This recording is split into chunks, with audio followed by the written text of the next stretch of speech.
안녕하세요. 반려동물과 함께하는 고품격의 부부방송 너와 너하다. 수의사 정원장 안수의사 이 대표입니다. 반갑습니다. 반갑습니다. 네.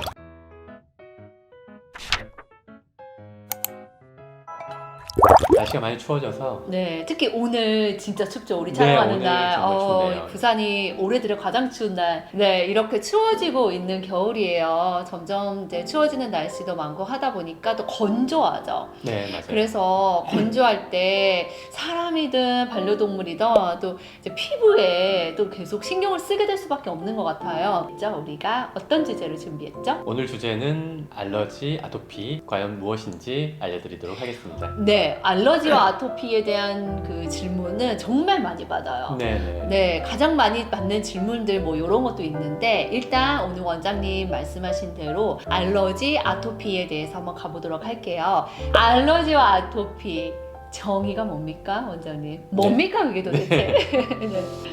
일단 알러지란 네. 원래 해가 없는 물질인데 네. 몸에서 반응을 과하게 일으키는 즉 면역 과민 반응을 일으키는 것을 말합니다. 특정 물질에 대해서 몸이 면역을 과하게 일으켜가지고 오히려 몸에 해로운 그런 작용을 하는 것을 말하고요. 뭐 흔히 사람들은 뭐 호흡기 쪽으로 천식이 있을 수 있겠고요. 맞아요. 그 다음에 뭐 알러지성 결막염이나 네. 알러지성 비염, 그리고 어린 아이들은 뭐 아토피 피부염 등등이 있겠습니다. 네. 마찬가지로 반려동물에서도 호흡기 쪽으로 천식, 특히 고양이 천식들이 많이 있고요. 그 다음에 강아지들은 주로 피부나 귀로 많이 나타나요. 그래서 피부병, 기병이 잘 걸리고 또 잘 낫지 않고 네. 그렇게 많이 나타나고 있습니다. 네, 그럼 아토피는 뭐예요? 아토피는 알러지의 한 부분이라고 생각하시면 되는데 오. 알러지는 과민 반응을 나타내는 걸 총칭을 한다면 아토피는 과민 반응이 피부로 나타나는, 그래서 피부로 나타나는 알러지 질환을 아토피 피부염이라고 합니다. 그러니까 말씀하신 거를 제가 정리해보면 알러지성 피부염 안에 아토피가 있는 거네요. 네, 맞습니다. 그럼 원장님, 네. 알러지성 피부염의 종류에 대해서 좀 말씀을 해주세요. 네, 앞서 말씀드렸듯이 알러지란 뭐 전반적인 과민 반응을 말하는데요. 반려동물에서 크게 많이 나타나는 게 음식으로부터 오는 음식 알러지, 식이 알러지라고도 하고요. 그 다음에 좀 전에 말씀드렸던 외부 환경적으로부터 자극을 받아서 피부 쪽으로 나타나는 아토피 피부염이 있겠습니다. 두 가지 다 증상은 비슷한데요. 네. 먼저 음식 알러지의 대부분의 원인은 단백질입니다. 단백질. 그리고 반려동물에서 아토피를 일으키는 가장 많은 원인 1순위는 바로 진먼지 찐득이. 진먼지 찐득이. 진먼지 찐득이고 그 다음이 이제 진균, 곰팡이 그런 순으로 되겠고요. 사실 진먼지 진드기는 깨끗한 집에도 사실 대부분의 집에서 살고 있어요. 네. 특히 이제 섬유, 침구류, 침대. 네네 그런 데 많이 살고 있습니다. 그리고 진먼지 진드기, 살아있는 진먼지 진드기뿐만 아니라 진먼지 진드기의 사체도 알러지를 유발하는 요인이 되겠습니다. 일단 뭐 알러지를 진단을 받았을 수도 있는데 그 전에 이 피부 질환이 과연 알러지인지 아닌지를 가늠하는 방법 중에 하나는 약이 잘 반응하는가. 약을 먹였더니 괜찮아졌는데, 빠르게 괜찮아지는데 약 끊고 시간 지나니까 다시 또 안 좋아지고 이런 과정이 계속 자주 재발을 한다. 그러면은 알러지성 피부염을 의심해 볼 수 있겠고요. 그리고 일반적으로 알러지가 판정이 되면 그럼 얘는 과연 뭐에 알러지가 있는지 알러지 반응 검사를 해볼 수 있어요. 혈액 검사를 많이 합니다. 너무 잘 되더라고요. 네, 그래서 혈액을 채취해서 다양한 알러지 원인들에 대해서 확인해 볼 수 있는데 뭐 작게는 뭐 30종에서 60종, 많게는 뭐 120종 이상 해서 많은 종류들을 확인을 해볼 수 있습니다. 그럼 원장님, 이렇게 원인을 일단 알았어요. 근데 사실 원인보다 보호자분들은 증상을 보고 병원에 항상 오시거든요. 네, 맞습니다. 그냥 알러지성 피부염에 좀 도드라지게 드러나는 증상이 뭐가 있을까요? 네, 음식 알러지든 아토피든 사실 증상은 거의 비슷해요. 주로 이제 아까 말씀드렸듯이 피부나 기병으로 많이 나타나고요. 가렵죠, 일단. 가려워서 많이 핥습니다. 긁고 핥고. 특히 이제 발을 많이 빨고 귀를 긁는다든지 주로 지간염, 그 다음에 발끝 사이 말씀하시는 거죠? 네. 그리고 입 주변, 그리고 눈 주위, 그리고 턱, 목, 그 다음에 겨드랑이, 이제 사타구니 서해부 쪽 이런 식으로 주로 이제 강아지가 엎드려 있으니까 아래쪽으로 등 쪽은 별로 나타나진 않아요. 그래서 그런 식으로 많이 나타나고 있습니다. 물론 이제 거기서 더 심해지면 2차적인 감염을 통해서 네. 냄새도 날 수 있고 뭐 진물도 날 수 있고 할 수 있고요. 이 가려움 자체가 심하면 이게 괴로움이 되거든요. 그러면서 너무 고통스러워요. 진짜. 삶의 질을 굉장히 떨어뜨려요. 네, 네. 사람도 그렇더라고요. 제가 네. 경험을 해보니까 이 가려움증의 삶의 그 고통은 말을 할 수가 없어요. 네, 그래서 보호자분들이 이런 증상이 나타나면 꼭 병원을 내원을 해주셔야 되고, 원인도 알았고 증상도 알았으니까 치료를 어떻게 해야 되는지 좀 알려주세요. 네. 사실 알러지는 면역 과민 반응으로 체질적인 음. 문제인데 이거를 깨끗하게 치료하기는 어려워요. 그래서 난치성 질환이고요. 네, 우선 이제 좀 전에 말씀드렸듯이 제일 괴로운 게 가려움. 맞아요. 가렵고 한 것 때문에 삶의 질이 떨어지니까 그런 부분을 관리를 해줘야 됩니다. 심한 경우는 일단 약을 먹여야죠. 일단 약을 먹이고 빠르게 이제 가려움증을 낮춰주고요. 그래서 네. 빠르게 가려움과 염증들을 낮춰주는 약을 2차 감염을 방지하기 위해서도 그렇죠. 2차 감염도 관리를 해주면서 네. 가려움증과 염증을 빠르게 낮춰주기 위해서 약을 좀 써야 됩니다.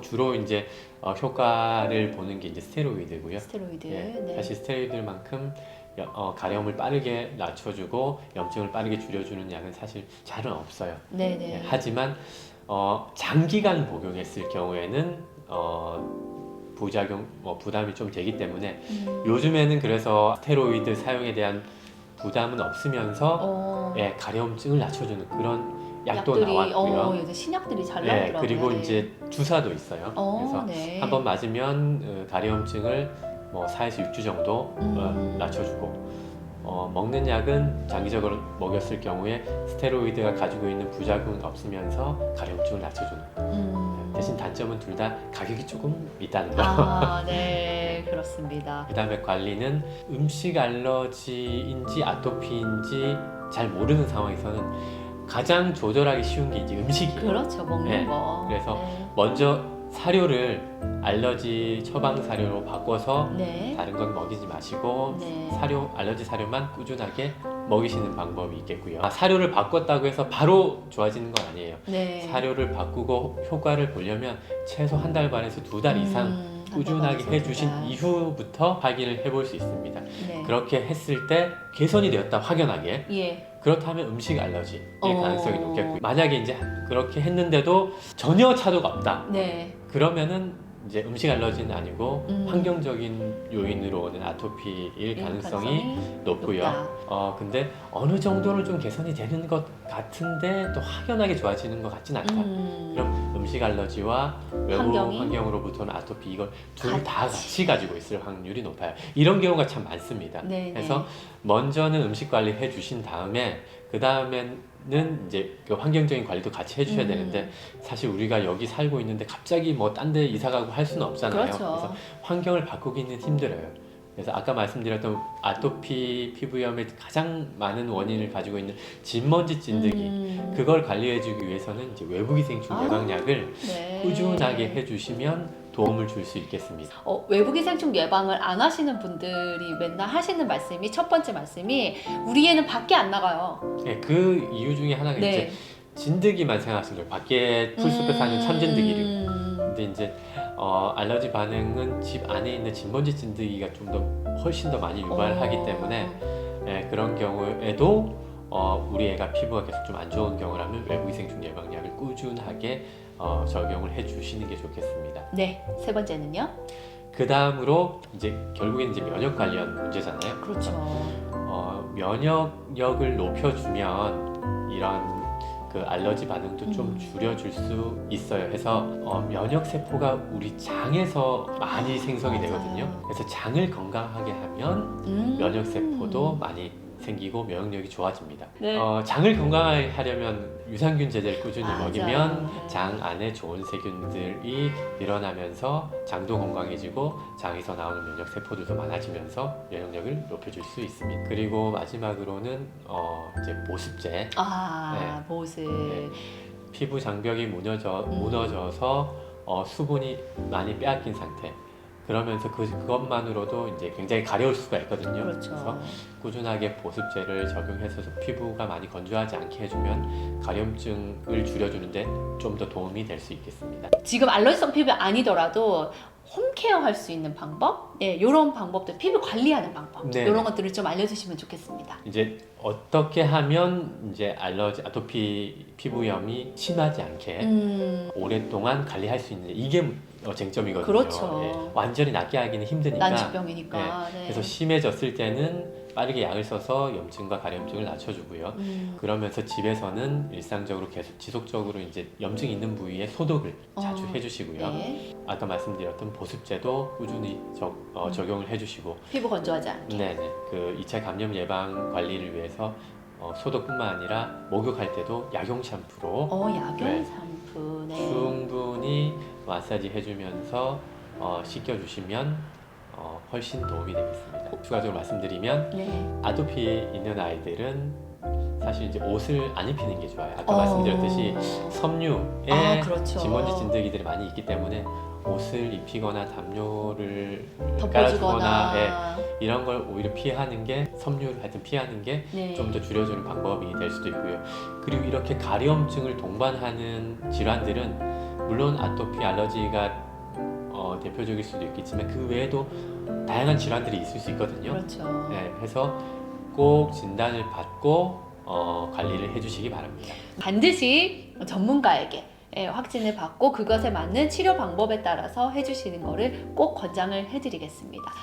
오늘 알러지성 피부염, 아토피 너무나 좋은 정보들 알려주셔서 감사합니다. 보호자님들께, 그리고 구독자분들께 아주 많은 도움이 됐기를 바라면서 저희는 이만 물러나겠습니다. 네. 반려동물과 함께하는 고품격의 부부방송 너와 더하다 구독, 좋아요 많이 많이 부탁드립니다. 감기 조심하세요.